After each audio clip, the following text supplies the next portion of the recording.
Scott Simpson. Mr Speaker, it's a pleasure to rise in support of this Trustee Public Trust Amendment Bill. The public trust, of course, Mr Speaker, plays a very important role, and it has done so since its inception back in 1873. And I'm delighted to hear that the Honourable Trevor Mallard is endorsing... No, he wasn't there then, but he wasn't far from it. But I'm delighted that he's endorsing the bill through to first reading. That's welcome, because I think as myself and further speakers go through this debate, we will be able to answer his questions.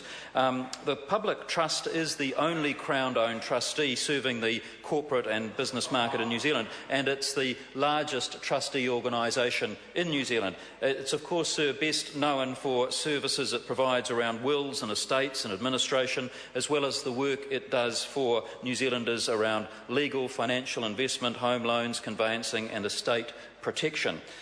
So this bill, what does it do? Well, it will close a loophole, sir, a loophole to the Principal Act, the Trustee Act of 1956. And in particular, this bill will clarify the process for appointing a replacement securities trustee for financial products regulated by the 1978 Securities Act.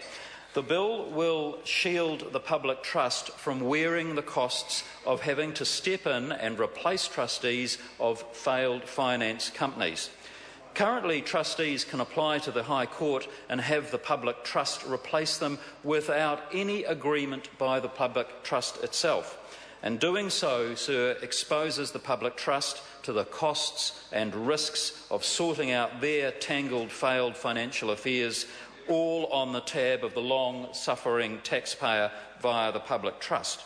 And so, sir, with 60 failed finance companies currently in receivership, liquidation or moratorium, the potential exposure for the taxpayer is simply unacceptable. And the Honourable Trevor Mallard asked, well, why adopt this process?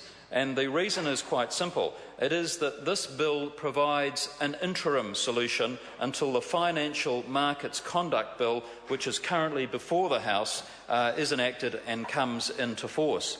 So, sir, this bill makes it clear that if the Court appoints public trust as trustee of last resort for securities offered to the public, then retiring trustees must indemnify the public trust for its reasonable fees and expenses, and this ensures the public trust's fees and expenses will be met by the retiring trustee if the trust cannot cover them itself. That seems to me, sir, to be eminently sensible and worthy of this House's support, and I commend it to the House, sir.